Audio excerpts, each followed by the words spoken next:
안녕하십니까. 전세계 신 CBN 청취자 여러분, 하나님의 말씀으로 사랑과 행복 전하는 CBN 교과방송의 정수 인사드립니다. 네, 안녕하세요. 한민호입니다. 얼마 전 우연히 한 라디오 앵커가 라디오에서 이런 말을 한 것을 들었습니다.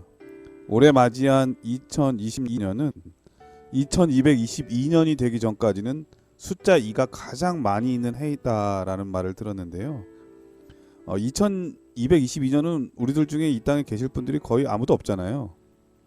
네, 그런 면에서 올해가 2가 가장 많이 있는 해를 우리가 살고 있다, 이런 말이었습니다. 그래서 우리들의 삶의 모든 것이 두 배가 되면 좋겠다는 그런 얘기를 들은 적이 있는데 정말 그렇습니다. 올 한 해 여러분들이 예수님에 대한 사랑도 두 배, 믿음도 두 배, 가정의 행복과 기쁨도 두 배가 되기를 간절히 축원합니다. 우리 목사님 혹시 올해 두 배가 됐으면 하는 거 특별한 거 있을까요? 두 배가 됐으면요. 네. 뭐 두 배뿐만 아니라 만 배, 천 배 되고 싶은 게 있는데, 네, 뭔가요? 예수님에 대한 사랑이 제 마음속에 더 깊어졌으면 좋겠습니다. 네. 그리고 또 우리 이 세상에 있는 사람들에 대한 사랑도 뭐 두 배 아니라 정말 만 배, 천 배 더 깊어지는 한 해가 됐으면 좋겠네요. 예. 네. 믿음도 사랑도 두 배가 되지만 우리 교회 성도들도 두 배씩 성장하게 되기를 더 간절히 축원드립니다. 자, 오늘은 1기 제3과인데요. 제목이 약속된 아들이라고 하는 제목입니다. 먼저 기억절 말씀을 읽어드리겠습니다. 이 모든 날 마지막에는 아들을 통하여 우리에게 말씀하셨으니 이 아들을 만유의 상속자로 세우시고 또 그로 말미암아 모든 세계를 지으셨느니라. 이는 하나님의 영광의 광채시요 그 본체의 형상이시라. 히브리서 1장 2절 3절 말씀이었습니다. 자, 오늘 교과의 제목은 약속된 아들이라고 하는 제목인데 어떤 말씀인가요? 네, 이번 주 교과에서 우리가 살펴볼 주된 내용은요, 히브리서 1장 1절로 5절, 이 5절에 대한 말씀인데요. 첫 구절이거든요. 네, 바울은 히브리인들에게 보내는 이 편지의 첫 서두에 뭘 언급하며 편지를 시작했을까? 보통 일반적으로 바울이 그 편지를 쓸 때는 첫 서두에 뭐 인사를 한다거나 평강을 빌어주는 그런 내용으로 편지를 시작하는 경우들이 많습니다. 그런데 이 히브리서는 전혀 다른 모습으로 시작되는 것을 알 수 있습니다. 자, 그렇다면 히브리서에서는 다른 편지서들과 어떻게 다른 표현으로 바울이 이 글을 시작했을까? 그리고 첫 서두에서 바울이 강조하고자 했던 것은 무엇일까? 이번 주 교과의 제목이 좀 힌트를 주고 있는데요. 그것은 바로 예수님이 하나님의 약속된 아들이라는 점입니다. 왜 바울은 이 내용을 인사도 제쳐두고 바로 이 사실을 강조하며 히브리서를 시작했을까? 이 사실이 시사하는 바는 무엇이고 또 바울은 왜 그것을 그토록 중요하게 생각했을까요? 이번 주 교과를 통해서 우리가 함께 좀 살펴보도록 하겠습니다. 오늘 교과는 약속의 아들이라고 하는 제목인데 그 서두 인사말이 들어갈 자리에 처음부터 이 말씀이 들어있다고 하는 특징이 있다는 거죠. 네, 맞습니다. 보통 편지를 쓰게 되면 문안 인사, 평안을 기원하고 이런 건데 오늘 히브리서의 말씀은 일반 편지와 달리 처음부터 이 약속의 아들에 대한 내용이 있는데 그런 이유가 무엇인지 또 그 말씀의 뜻은 무엇인지 우리 한민호 목사님 통해서 배워보도록 하겠습니다. 말씀에 앞서 찬미 듣고 시작합니다. 여기는 말씀의 방송 CBN 코리아입니다.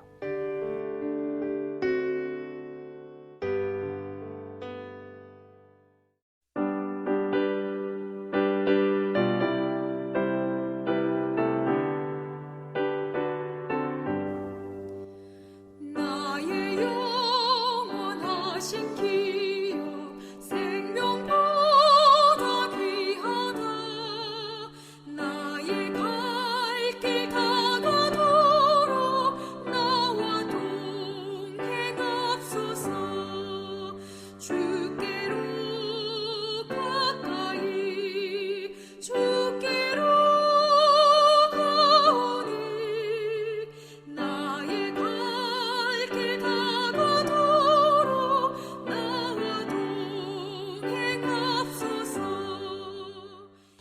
찬미 잘 들었습니다. 이로써지는 이 모든 날 마지막에라고 하는 제목인데요. 어떤 말씀인가요?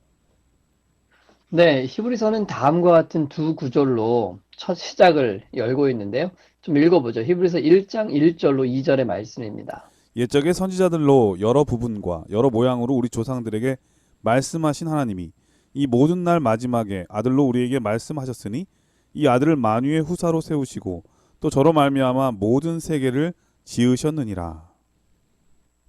네, 일단 저희가 뭐 다른 거 살펴보기 전에 우리 일요일 교과에서는 예전에 하나님께서 선지자들을 통해 말씀하셨는데 이 모든 날 마지막에는 아들을 통해서 우리에게 말씀하셨다. 그럼 이 모든 날 마지막에 이 마지막 날, 이 마지막 날이 뭘 의미하는지를 우리가 좀 살펴보려고 하는 것입니다. 예수님께서 이 땅에 오셔서 직접 우리에게 말씀하셨던 그때를 바울은 마지막 날이라고 얘기하고 있는 것입니다. 자, 그럼 우리는 여기서 궁금해질 수밖에 없죠. 아니, 2000년 전에 예수님께서 이 땅에 오셨을 때, 우리에게 말씀하셨을 때가 마지막 때였다면, 그럼 우리가 사는 이 때는 도대체 뭔가? 예. 성경은요, 이 마지막 때 혹은 말세의 개념을 우리에게 어떻게 설명하고 있는지를 우리가 이해하는 것이, 네, 중요한 것입니다. 성경은 우리에게 이 두 가지 마지막 때 혹은 말세의 개념을 설명하고 있는데요. 첫 번째 마지막 때는 언젠가 하면 바로 예수님께서 이 땅에 초림하셨을 때를 가리키고 있습니다. 그래서 제자들이 오순절에 담대히 복음을 전할 때 많은 사람들이 제자들이 술에 취했다고 비난하며 조롱했잖아요. 그때 베드로가 일어나서 다음과 같이 말하는 장면을 우리가 볼 수 있습니다. 사도행전 2장 17절의 말씀입니다. 하나님이 가라사대 말세에 내가 영으로 모든 육체에게 부어주리니 너희의 자녀들은 예언할 것이요 너희의 젊은이들은 환상을 보고 너희의 늙은이들은 꿈을 꾸리라. 네, 베드로는 지금 현재 오순절날 성령이 부어져서 놀라운 일이 일어나는 이 사건을 말세에 예언되어 있는 사건인데 지금 이것이 당신들의 눈앞에서 지금 성취되고 있다는 것에 대해서 얘기를 한 거거든요. 그러니까 어, 이 말세라는 것을 지금 이 베드로가 강조하는 것은 지금이 바로 말세에 예언됐던 일들이 일어나는 것이다. 라고 얘기하는 것입니다. 그러니까 성경이 이야기하는 첫 번째 말세, 마지막 때는 언제인가? 바로 예수님의 십자가 죽음의 사건을 이야기하고 있는 것입니다. 그도 그럴 그래서 것이 네, 어, 네, 예수님 당시 그리고 또 제자들이 있었던 시대는 구약 성경밖에 없잖아요. 이 그렇죠. 구약 성경이 이제 약속인데 바로 메시아가 오겠다고 하는 그 약속에 대한 거잖아요. 근데 결국 맞습니다. 그 예수님의 제자들이 있던 시대는 그 예언의 성취가 됐으니까 그 구약 성경의 끝에 있는 사람들이잖아요.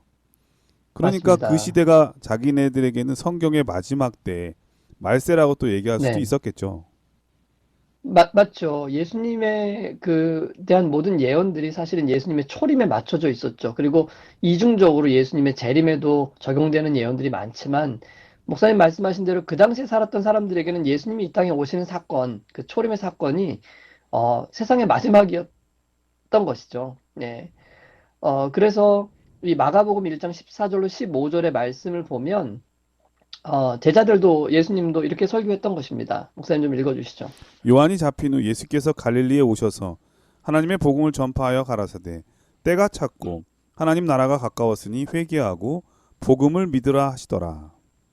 네, 이것이 바로 성경이 말하는 첫 번째 마지막 때입니다. 이제 때가 예수님 오심으로 인하여 이 마지막이 이르러 온 거예요. 자, 그렇다면 성경이 말하는 이 두 번째 마지막 때는 언제일까? 우리가 예상하듯이 바로 예수님의 재림의 때를 일컫고 있는 것이겠죠. 자, 그렇다면은 이 마지막 때를 지금 2000년이나 이 차이가 나는데 이 네. 두 가지의 마지막 때의 개념을 우리가 어떻게 이해하면 좋을까? 근데 저는 이런 생각이 어, 들어요. 네, 그 예수님의 십자가를 통해서 사단 네, 마귀는 자기가 불의를 저질렀다고 하는 것이 그리고 하나님께서 그렇게 선언한 것이 온 천하에 명백하게 드러났잖아요. 그렇기 그렇죠. 때문에 더 이상 그는 이제 에, 온 우주에 거할 수 없는 존재가 된 것이고 음, 그리고 맞습니다. 자기 때가 얼마 남지 않은 것을 알고 그때부터 우는 네, 사자처럼 삼킬 자를 찾아서 두루 찾아다니는 그런 표현이 돼 있잖아요. 네. 그러니까 예수님이 십자가 이후로는 사단 마귀에게는 그리고 또 이 죄와 구원에 대한 문제에 있어서는 마지막이라고 말할 수 있지 않을까요? 시작이? 목사님께서 너무 잘 설명을 해주셨는데요. 우리 지구 역사가 이제 6천년이잖아요. 그러니까 네. 6천년의 기간을 생각해 보면, 예수님께서 우리를 구원해 주시고, 이 모든 구속의 역사의 기간을 어떻게 끝내실 것인지 우리에게 말씀해 주셨는데, 그 시작은 이제 아담과 하와 때부터 시작이 된 것입니다. 그러면서 예수님이 이 땅에 오실 때까지 4천년이라는 시간이 흘러간 거예요. 그리고 목사님 말씀하신 것처럼 예수님이 이 땅에 오셔서 실제로 십자가에서 사단의 머리를 부수시고 예언된 모든 것들을 성취하시면서 이 세상에 있는 모든 사람들을 구원하실 수 있는 토대를 십자가에서 만들어 주신 거거든요. 그러니까 세상이 끝이 난 거예요. 이미 이 전쟁이나 이런 모든 것들, 사단과의 싸움이 끝이 난 거예요. 자, 그렇기 때문에 예수님의 십자가 사건, 부활 사건, 이 모든 것들을 결국 세상의 마지막이라고 우리가 인식할 수 있는 것이거든요. 그런데, 그럼 예수님의 십자가 용서가 확정이 되었고, 또 우리를 구원해 주시는 모든 사건들이 그 십자가에서 다 이루어졌는데도 불구하고, 우리는 아직 하늘에 가지 못했잖아요. 네. 왜냐하면, 십자가 이후에도 인류를 구원하기 위해서 인류의 구원을 위한 필요한 모든 기초는 갖춰졌지만 우리가 거쳐가야 될 과정들이 몇 가지 좀 남아 있는 것이거든요. 그래서 우리는 지금 그 과정을 밟아가는 중이고 얼마 지나지 않아서 모든 과정이 맞춰지고 예수님께서는 우리를 데려 이 땅에 다시 오실 것입니다. 그러니까 십자가 이후에는 이미 세상은 이제 끝이 난 거예요. 마지막으로 돌입해 들어간 것입니다. 그리고 말세가 시작이 된 거예요. 이제 남아있는 몇 가지 일들이 맞춰지게 되면은 예수님께서 이 땅에 다시 오셔서 우리를 마지막 날 하늘로 데리고 가는 이런 사건들이 이제 남아있는 거죠. 그래서 성경은 예수님의 십자가의 사건부터 마지막 때가 시작되었다고 말하고 있고 이후에 사는 모든 사람들은 사실은 마지막 때 사람들로 일컬을 수 있는 것이죠. 그러나 물론 이 마지막 시대에도 또다시 더욱 마지막 때가 있는데 그 마지막 때는 우리 다니엘서 12장에 기초해 보면 사람들이 빨리 왕래하고 지식이 증가하는데 곧 1800년대 이후를 어, 일컫는 것이라고 우리가 생각해 볼 수 있겠죠. 그러므로 그때 이제 다니엘서의 봉함이 풀렸고 예수님의 지성소 사역도 공개됐고 예수님의 이 재림의 임박성에 대한 기별이 세상에 적극적으로 펼쳐지게 된 것이죠. 그런 의미에서 보면 이 마지막 때는 예수님의 십자가에서부터 시작되었지만 우리가 살고 있는 이 1800년대 이후의 이 시간들이 정말 마지막 때 중에 마지막 때라는 것을 우리가 인식할 수 있는 것이죠. 그러한 측면에서 바로 우리가 이 히브리서에 말한 마지막 때를 좀 이해하면 좋겠고요. 우리가 살고 있는 이 시대가 십자가로부터 정말 마지막 때라는 것을 우리 모두가 기억하게 되기를 바랍니다. 네, 1월 소지는 이 모든 날 마지막에라고 하는 제목이었는데 이 마지막이 언제 시작인가? 바로 예수님의 십자가를 통해서 사단이 완전히 패배하고 그리고 온 우주 거민들에게 하나님의 심판이 옳았다고 하는 것이 증명되는 그 시점. 바로 그때가 이제 사단에게는 마지막이 시작된 것이고 사실 생각해 보면은 우리가 뭐 좋아하는 뭐 미니 시리즈나 이런 것도 보면은 마지막이 16부작이 많잖아요. 근데 16부작이 시작됐다고 네. 바로 끝나진 않잖아요. 16부작의 시작도 있고 끝이 있는 것처럼 말이죠. 이 마지막의 시작은 바로 십자가를 통해서 시작됐고 그리고 우리는 거의 그 마지막의 끝에 와 있다는 말씀 배울 수 있었습니다. 바로 그 시점에 그러면은 예수님께서는 어떤 일을 하고 계신지 바로 이 히브리서가 우리에게 그걸 알려주고 있는 생각이 듭니다. 그분은 아들로서 대제사장이 되시고 바로 하늘로 승천하셔서 우리를 위한 중보사업 대제사장으로서의 하시는 일이 있음을 이 히브리서를 통해서 앞으로 배울 수 있을 것 같고 이번 2022년이 공교롭게도 사경의 교재가 대쟁투에 관련된 교재더라고요. 우리 모든 청취자분들 네. 꼭 한 번씩 읽어보시면 히브리서를 공부하는 데도 큰 도움이 될 뿐만 아니라 이 마지막 시대를 사랑하는 우리에게도 꼭 필요한 말씀이 되지 않을까 그런 생각이 듭니다. 자, 월요일 서지는 아들을 통해 우리에게 말씀하심이라고 하는 제목인데 어떤 말씀인가요?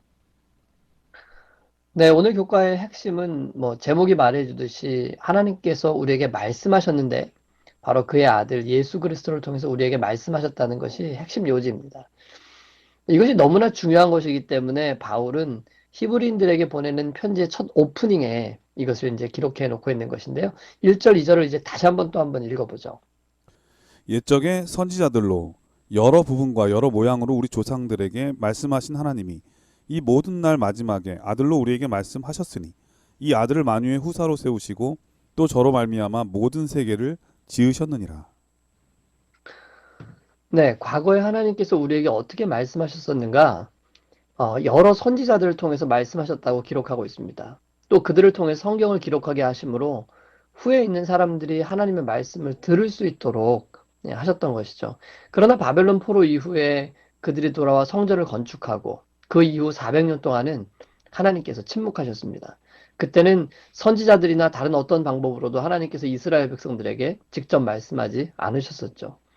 그러나 오랜 침묵을 깨시고 이제 친히 그 아들을 이 땅에 보내셔서 그 아들을 통해서 하나님께서 친히 세상에 말씀하셨다는 것이 바울이 지금 하고 싶은 말입니다.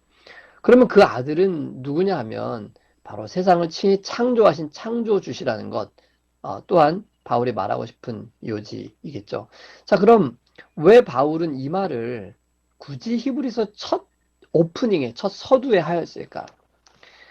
2000년간 그들이 그토록 기다려왔던 그 메시아, 하나님의 아들이 실제로 이 땅에 오셔서 우리와 함께 33년의 시간을 보내시고 우리에게 친히 말씀하셨다는 사실이 그에게는 너무나 놀랍고 위대한 일이라고 생각했기 때문입니다. 그리고 이 사실을 어떻게 받아들이고 깨닫느냐가 이 부분에 대한 그 기다림, 이것이 유대인들에게 있어서 가장 큰 중심 사상이었기 때문에 이걸 첫 서두에 빵 하고 터뜨리면서 정말 그렇다고 아마 이 편지에 관심을 갖도록 이렇게 이 글을 첫 서두에 기록하지 않았나 생각이 드는 것입니다. 자, 그런데 유대인들의 가장 큰 문제는 뭐냐면 그들 중에 그렇게 오랫동안 함께 계셨던 그분이 바로 하나님의 아들이었다는 사실을 유대인들이 몰랐다는 것입니다. 그래서 그들은 안타깝게도 예수님을 못 박아 죽이는 엄청난 이 실수를 저지르게 되었던 것이죠. 그래서 히브리인들에게 보내는 편지에서 바울이 가장 중심에 두고 있는 사상은 바로 그 사람, 그 예수가 하나님의 아들이었다는 것입니다. 이것을 유대인들에게 어떻게 인식시킬 수 있느냐에 따라서 그들의 사상이나 생각이 전환될 수 있는 기회를 얻을 수 있기 때문에 바울은 지금 이 첫 서두에 이 말을 언급하고 있는 것입니다. 유대인들이 예수님을 하나님의 아들로 바라볼 수 있어야만 그들이 예수님을 바라볼 수 있는 길이 열릴 수 있게 될 것을 바울이 인식했다는 것이죠. 이것은 오늘 사는 우리에게도 마찬가지일 것입니다. 예수님을 하나님의 아들 혹은 하나님으로 인식하는 것이 우리의 신앙의 가장 이 기초인 것입니다. 우리가 십자가에 달려 돌아가신 예수님을 하나님으로 인식하게 될 때 우리는 우리의 죄를 위해 베푸신 하나님의 사랑과 자비가 무엇인지를 볼 수 있게 되는 거예요. 만약 그 예수님이 하나님이 아닌 다른 사람이었다면 우리가 하나님의 사랑과 그분의 은혜를 어떻게 감사할 수 있겠습니까?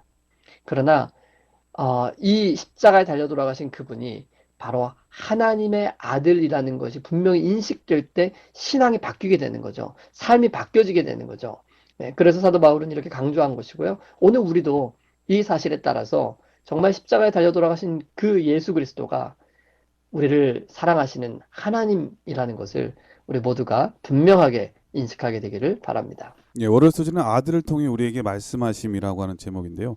사실 예수님이 오시기 전까지는 하나님께서 선지자들을 택하여서 선지자들을 통해서 말씀하셨잖아요. 네. 그러니까 그들이 하나님을 통해서 직접 들을 수 있는 기회는 없었던 거예요. 그게 네. 구약 성경이죠. 그런데 예수님께서 이 땅에 오셔가지고 그 말씀을 주셨던 선지자에게 주셨던 그분이 직접 오셔가지고 직접 말씀하시니까 이거는 은혜 중에 맞아요. 은혜고 축복 중에 축복이죠. 그래서 맞습니다. 이 바울은 그 예수님이 선지자에게 말씀하셨던 그 하나님이라고 하는 것을 선포함으로써 지금 예수님께서 하신 말씀이 얼마나 중요한 말씀인가, 그리고 너희들은 얼마나 축복된 존재들인가라는 것을 인식시켜 준 것이 아닌가, 그런 생각이 듭니다. 감사하게도 예수님께서 이 땅에 오셔서 한 말씀이 신약 성경이잖아요. 그래서 복음서를 네. 읽다 보면 예수님께 직접 하신 말씀이 빨간색으로 돼 있거든요. 우리는 그렇죠. 예수님의 음성을 목소리는 들을 수 없지만 눈으로 들을 수 있는 기회를 얻은 사람들이잖아요. 그래서 우리는 예수님께 직접 말씀을 들을 수 있는 그런 기회를 얻은 사람으로서 축복받은 사람들이 아닌가, 그런 생각이 듭니다. 바울은 이 아멘. 처음 서두에 예수님이란 분이 바로 선지자에게 말씀하셨던 그분 메시아라고 하는 것을 드러냄으로써 우리의 신앙의 기초가 예수님으로부터 시작된다는 것을 말씀해 주셨습니다. 화요일서지는 이는 하나님의 영광의 광채시오라고 하는 제목인데 어떤 말씀인가요? 네, 다시 한번 히브리서 1장 1절로 3절을 읽어보겠습니다. 네, 오늘 많이 읽네요. 네, 오늘 이게 중심이기 네, 때문에 제가 여러 번 읽습니다. 기억절 외우실 때 도움이 될 것 같습니다. 옛적의 선지자들로 여러 부분과 여러 모양으로 우리 조상들에게 말씀하신 하나님이 이 모든 날 마지막에 아들로 우리에게 말씀하셨으니 이 아들을 만유의 후사로 세우시고 또 저로 말미암아 모든 세계를 지으셨느니라. 이는 하나님의 영광의 광채시요 그 본체의 형상이시라. 그의 능력으로 말미암아 만물을 붙드시며 죄를 정결케 하는 일을 하시고 높은 곳에 계신 위엄의 우편에 앉으셨느니라.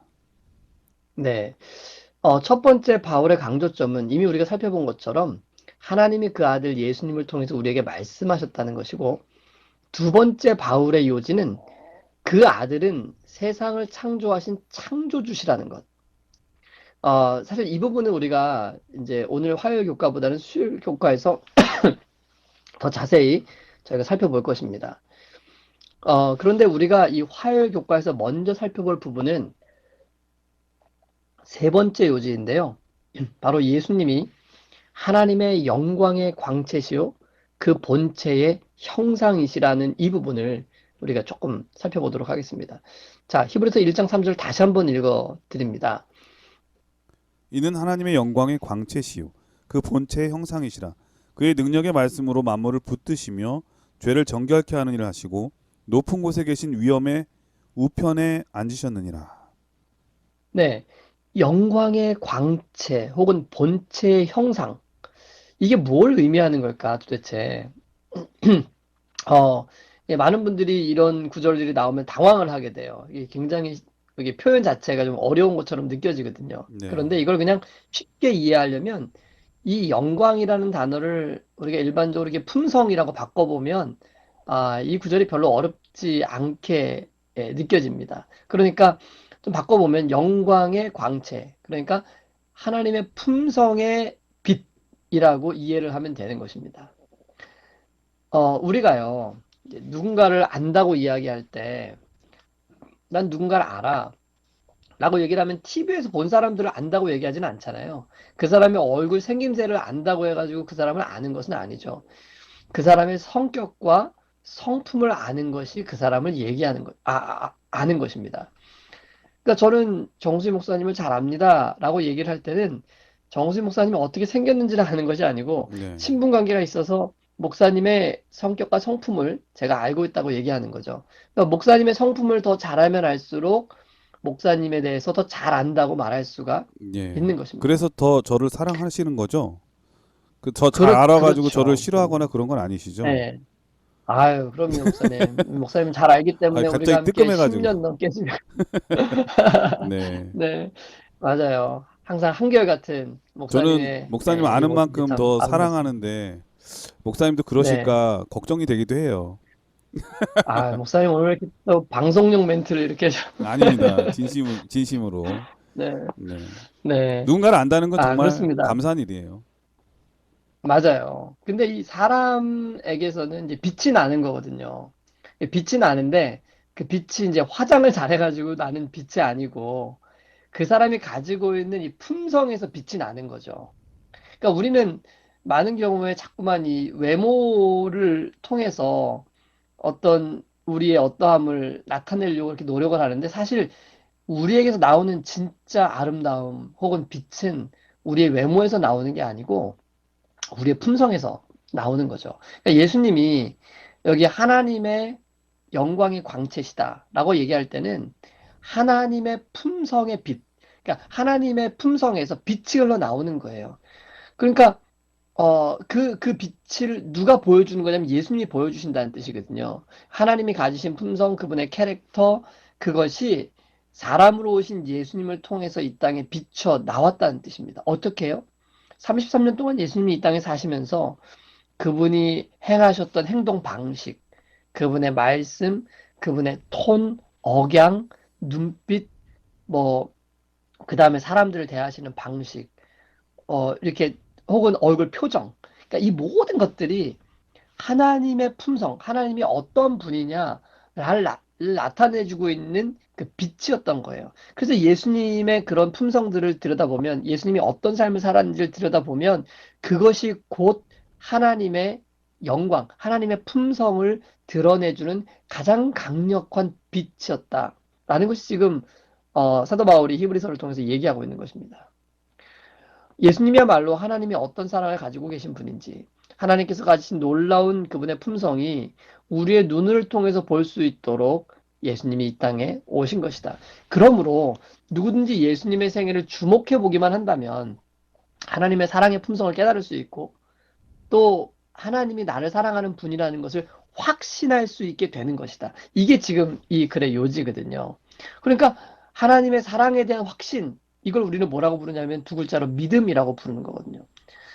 그러니까 예수님이 이 땅에 오신 것은 그 사랑을 보여주시기 위함이었고, 그분의 품성, 그분의 생애, 그분의 모습이 바로 그 사랑을 우리에게 확신시켜주는 빛으로 임한 것이고, 그 빛을 우리가 깨닫고 받아들이게 될 때 우리는 하나님에 대한 확실한 믿음 위에 굳게 서게 된다는 것이죠.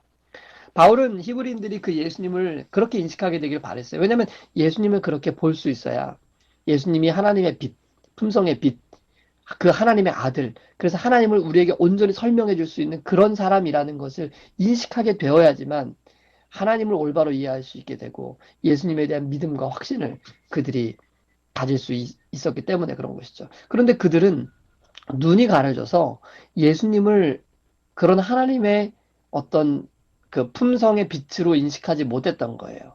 그런데 예수님이 걸어가신 그 길들이 자신들이 가고 있는 세상적 위대함이나 어떤 이기심을 만족하는 그런 길과는 전혀 다른 길로 갔거든요. 왜냐하면 하나님은 그런 분이 아니니까. 하나님은 세상적 위대함이나 어떤 그 이기심을 따라가는 분이 아니잖아요. 그러니 예수님도 당연히 자기를 희생하고 자기를 부인하는 그 길을 걸어가실 수밖에 없었는데, 그게 본인들이 생각하는 그 길, 본인들이 바랬던 그 왕의 조건과는 절대 맞지 않았다는 거예요. 그렇기 때문에 그들은 결국 예수님께 매료될 수 없었고, 그런 예수님께서 뿜어 나오는 그 품성의 단순성이라든지 그 고결함들에 매료될 수 없었던 것이죠. 이건 오늘날도 마찬가지인 것 같아요.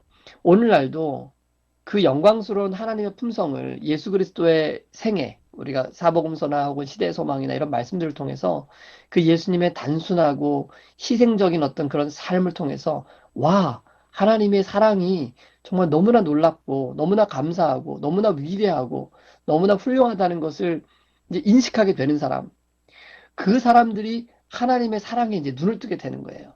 아, 그렇구나. 하나님은 이런 가치를, 이런 것들을 가치 있게 여기시는구나. 그러면서 점점 하나님의 사랑에 매료되어지고, 그 사랑이 나를 위하여 십자가를 지셨다는 사실을 우리가 확신하게 될 때, 우리는 우리의 삶을 그분께 온전히 드릴 수 있게 되는 것이죠. 그래서 오늘 이 화요일 교과에서는 바로 예수님께서 하나님의 품성의 빛이 되신다는 것을 우리에게 말해주고 있고, 그 품성의 빛 되시는 예수님을 우리가 바라보고 하나님의 품성에 대한 확신을 갖는 것, 그것을 이제 믿음이라고 하고, 그런 믿음 가운데 우리가 있을 때 하나님의 참된 제자가 될 수 있다는 것을 오늘 우리에게 말해주고 있는 것이죠. 예, 화요일서지는 이는 하나님의 영광의 광채, 그리고 그 품성의 본체의 형상이라고 하는 그런 말씀이신데, 바울이 이 말을 쓴 것은 바로 예수님께서 하나님이시라고 하는 것을 알려주는 것이죠. 보통 네. 그들은 하나님을 인정하면서도 예수님을 창조주로 인정하지 않았잖아요. 그런데 바울은 바로 그 예수님께서 하나님의 영광의 광채시고, 또 본체의 형상이라는 말을 통해서 그분이 하나님이시라고 하는 것을 분명하게 언급한 것이 아닌가, 그런 생각이 듭니다. 그 증거가 바로 그 성경에 약속된, 선지자를 통해서 말씀했던 그 약속의 성취가 바로 그분을 통해서 이루어졌다는 사실이고, 또 하나는 예수님의 말씀을 통해서 우리가 인정할 수 있다는 거죠. 심지어는 그 요한복음에 보면은 예수님께서 빌립에게 이런 말씀하셨잖아요. 너희가 나와 이렇게 오래 함께 있었는데 왜 나를 알지 못하느냐? 나를 본 자는 아버지를 보았거늘 어찌하여 아버지를 보이라 하느냐? 이런 말씀 하시잖아요. 네. 그 말씀 자체는 내가 하나님이라고 하는 것, 하나님께 보냄을 받은 그 하나님이라고 하는 것을 드러내는 건데 바울은 그 사실을 있는 그대로 증거하고 믿었다고 하는 것을 이 히브리서를 통해서 나타내고자 한 것이 아닌가 그런 생각이 드네요. 그분은 우리를 향하신 하나님의 영광의 광채시고 본체의 형상이기 때문에 우리를 그분을 구주, 메시아, 구원자로 우리가 개인의 구주로 모시고 있는 거겠죠. 이 놀라운 믿음 굳게 붙잡고 확신으로 섬기게 되기를 간절히 축원드립니다. 그럼 여기서 참여하고 들으신 다음에 계속해서 수요일 서지를 공부하도록 하겠습니다. 여기는 말씀의 방송 CBN 코리아입니다.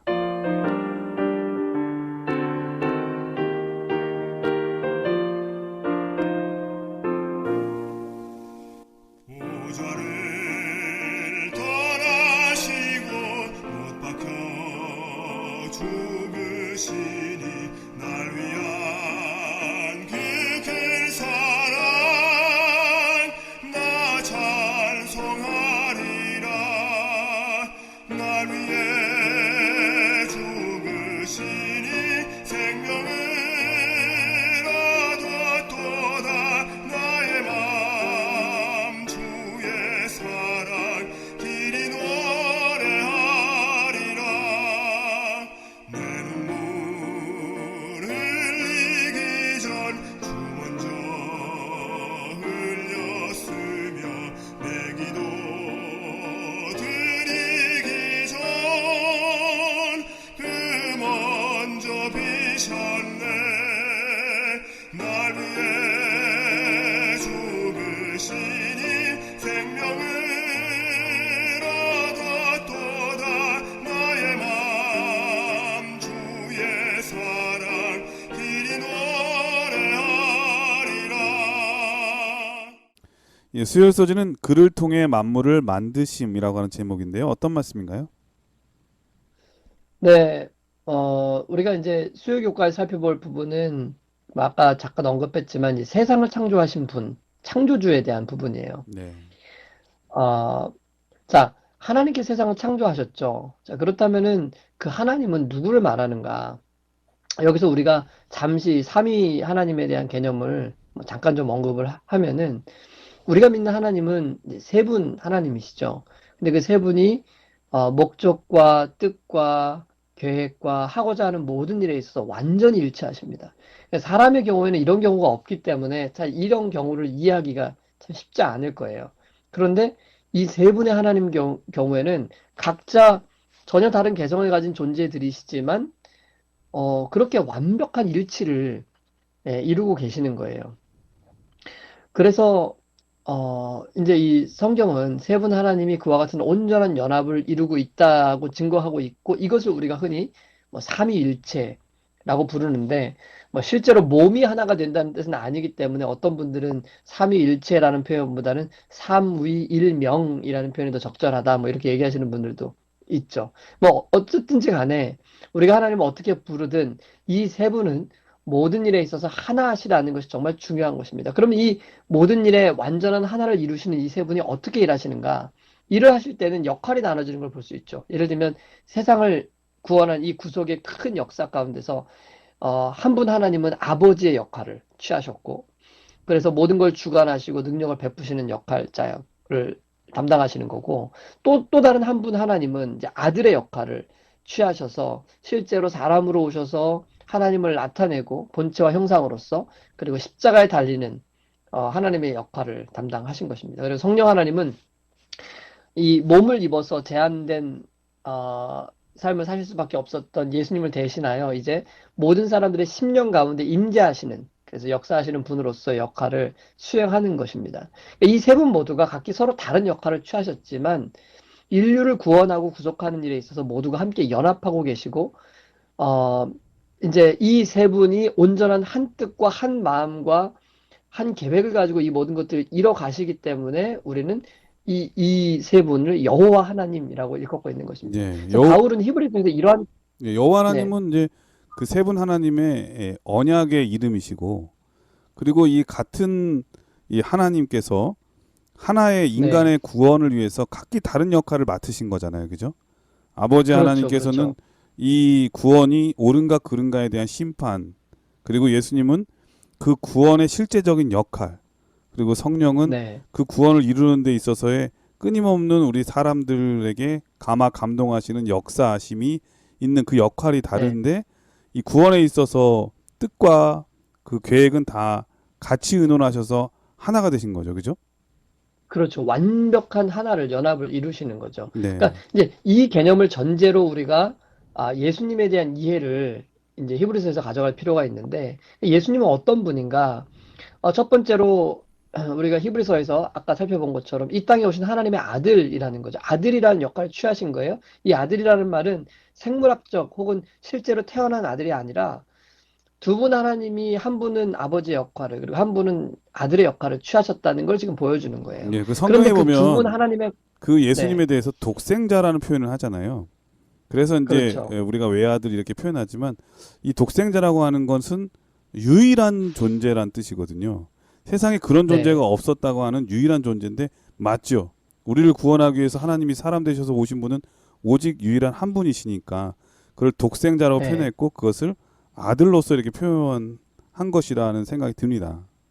네. 근데 생각해 보면 그 독특한 아버지와 아들 간의 사랑의 관계를 그 두 분 하나님과의 그 사랑의 관계를 가장 잘 표현할 수 있는 단어가 뭘까? 우리가 사용하는 단어 중에서 그 아버지와 아들 관계보다 그것들을 더 확실하게 표현할 수 있는 단어가 있다면 아마 그걸 사용하시지 않았을까 생각이 돼요. 근데 아버지와 아들이 그걸 가장 잘 설명해 줄 수 있는 관계의 표현이기 때문에 네. 그 두 분이 각각 그런 역할들을 이제 그런 이름들을 사용하신 것이죠. 그 둘째로 이제 첫 번째로 예수님은 하나님의 아들이라는 거였고 두 번째로 바울은 그분은 예수님만이 하나님의 온전한 품성을 나타낼 수 있다고 말했다고 우리가 이제 앞에 살펴봤습니다. 그렇죠? 그리고 세 번째로 우리가 지금 살펴보는 것은 바울은 예수님은 세상을 창조하신 분으로 소개하고 있어요. 네. 어, 이게 만물을 창조하셨다라고 아까 얘기하고 있었잖아요. 그렇죠? 그래서 물론 예수님께서 혼자서 창조를 하신 것은 아닙니다. 왜냐하면 세 분은 언제나 항상 함께 일하시기 때문에 그래요. 그러나 구원 사역에 있어서 예수님께서 전면에 나서서 십자가를 친히 지셨던 것처럼 창조 사역도 마찬가지예요. 창조 사역도 세 분이 함께 하시는 거지만 그 앞에서 실제로 그 일을 이루신 분은 예수 그리스도였어요. 이게 사도 바울이 지금 히브리인들에게 강조하는 거예요. 예수님은 어떤 분이냐? 그분 하나님 아들이시고 하나님의 품성을 온전히 드러낼 뿐만 아니라 그분이 전면에서 이 세상을 창조하실 때 그 역할을 하신 분이었다라는 것을 사도 바울이 음. 강조하고 있는 그도 거죠. 그럴 그러니까 것이 이 창세기에 네, 보면은 1장에 보면은 하나님이 네, 가랐을 때 우리의 형상을 따라 우리의 모양대로 우리가 사람을 만들고라고 말씀하실 때 우리가 3번 나오잖아요. 네, 그리고 이 그렇죠. 우리라고 하는 표현은 엘로힘 그 복수형 그 하나님의 이름이거든요. 그리고 맞습니다. 그 하나님께서 하나님이 자기 형상 곧 하나님의 형상대로 사람을 만드셨잖아요. 그러니까 네, 이 세 분의 형상이 다 들어있는 게 사람인데 바로 그 세 분 중에 네, 한 분이 바로 예수님이시기 때문에 그분의 네, 형상이 우리에게 보여준 것이고 우리가 예수님을 본 그리고 또 그 당시 예수님의 제자들 가운데 예수님을 본 모든 사람들이 바로 하나님의 영광의 광채와 동시에 본체의 형상을 본 게 맞는 거죠. 그렇죠. 네. 그러니까 이제 결국 여기서 사도 바울이 강조하는 것은 그런 분이 바로 예수님이다. 하나님의 아들이시고 그리고 품성을 온전히 드러내실 뿐만 아니라 그분을 통해서 세 분이 함께 그 창조에 협력하셨지만 예수 그리스도를 통해 세상의 모든 만물이 창조가 된 것이다. 이건 정말 강력한 사도 바울의 논증인 것이죠. 이걸 만약 이 유대인들이 깨달을 수만 있다면 이 세 가지만 깨달을 수 있다면 그들은 예수 그리스도를 창조주시오 또 하나님으로 인식하게 되고 하나님의 아들로서 인식하게 되고 그들의 참 구주가 된다는 것을 그들은 발견할 수 있게 되었을 것입니다. 그래서 이 첫 서두에서 이 사도 바울은 이와 같은 방식으로 유대인들에게 예수 그리스도를 소개하고 있다는 것 우리가 살펴보았습니다. 그래서 그랬는지 바울은 그의 편지서에서 그런 얘기를 참 자주 했던 것 같아요. 뭐 골로새서에도 보면은 만물이 다 그에게서 창조됐다는 말 자주 나오고요, 그렇죠? 그렇죠. 그래서 이런 부분에 있어서 바울은 예수님에 대해서 창조주라고 하는 것을 자주 드러내고 또 강조하고 싶었던 게 아닌가 그런 생각이 드네요. 예, 수요서지는 그를 통해 만물을 만드심이라고 하는 제목이었는데 그 예수님께서 창조주라는 게 왜 중요한지를 다시 한번 느낄 수 있는 또 배울 수 있는 말씀이 아니었나 그런 생각이 듭니다. 그분이 창조주이시기 때문에 우리의 구속주가 되셨다고 하는 것은 놀라운 은혜 중의 은혜고 세상이 알 수 없는 사랑의 신비라고 하는 것을 또 알 수가 있는 것이죠. 그렇기 때문에 우리를 구원하기 위한 하나님의 그 무궁한 구원의 계획이 여전히 유효하고 있고 또 여전히 존재하고 있음을 다시 한번 배울 수 있는 게 아닌가 그런 생각이 듭니다. 자, 목요일 소지는 오늘날 내가 너를 낳았다라고 하는 제목인데요. 어떤 말씀인가요? 네, 히브리서 1장 이제 저희가 1절, 2절, 3절 중심으로 살펴봤고요. 5절 말씀을 좀 읽어드립니다. 하나님께서 어느 때의 천사 중 누구에게 내가 내 아들이라 오늘날 내가 너를 낳았다 하셨으며 또 다시 나는 그에게 아버지가 되고 그는 내게 아들이 되리라 하셨느뇨. 네, 그러니까 이제 바울은 예수님이 어떤 분인지를 이제 설명하기 위해서 이렇게 설명하는 거예요.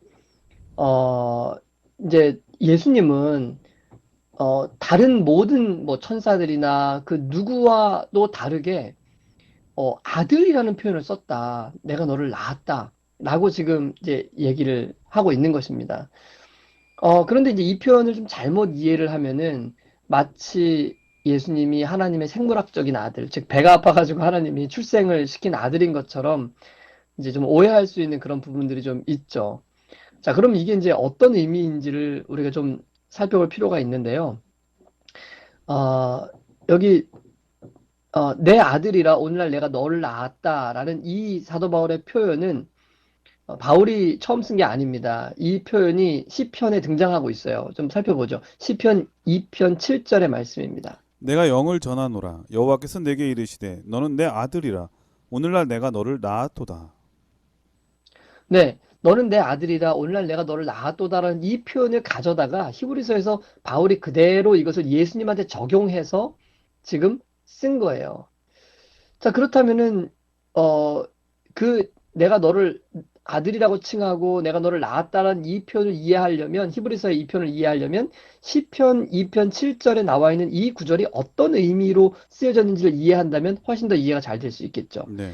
그러니까 시편 기자들이 시를 쓸 때 어떤 마음으로 이 글을 썼을까 생각해 보는 것이 도움이 됩니다. 일반적으로 시를 쓰는 사람들은요, 대체로 자신의 경험을 그 이제 글로 녹여갖고 쓰는 거거든요. 뭐 예를 들면은 다윗이 자신이 그 죄를 지었을 때 자신의 그 죄를 지었을 때 그 아픔들, 그 고민들, 염려들 막 이걸 시에 녹여서 이제 글을 썼잖아요. 또 뭐 자신이 사울에게 쫓길 때도 막 절망의 마음과 막 두려움의 마음을 막 시 속에 표현해 놓았잖아요. 그런데 다윗이 그렇게 시를 이제 시편에서 썼을 때 다윗이 쓴 그 시는 다윗이 자신에 대해서 자신의 그 절망적인 마음들을 표현해 놓았지만 다윗이 쓴 그 글 가운데 하나님께서 영감을 주셔서 다윗이 쓴 글은 사실상 그런 표현들이 앞으로 메시아가 겪게 될 상황들을 시 속에 예언해 놓은 것들을 우리가 정말 많이 볼 수 있어요. 네. 뭐 예를 들면은 다윗이 사울이 자신을 공격해 오고 막 그렇게 이렇게 죽이려고 막 할 때 막 저 개들이 나를 공격해 오고 막 나를 이렇게 힘들게 하고 막 이런 묘사를 하잖아요.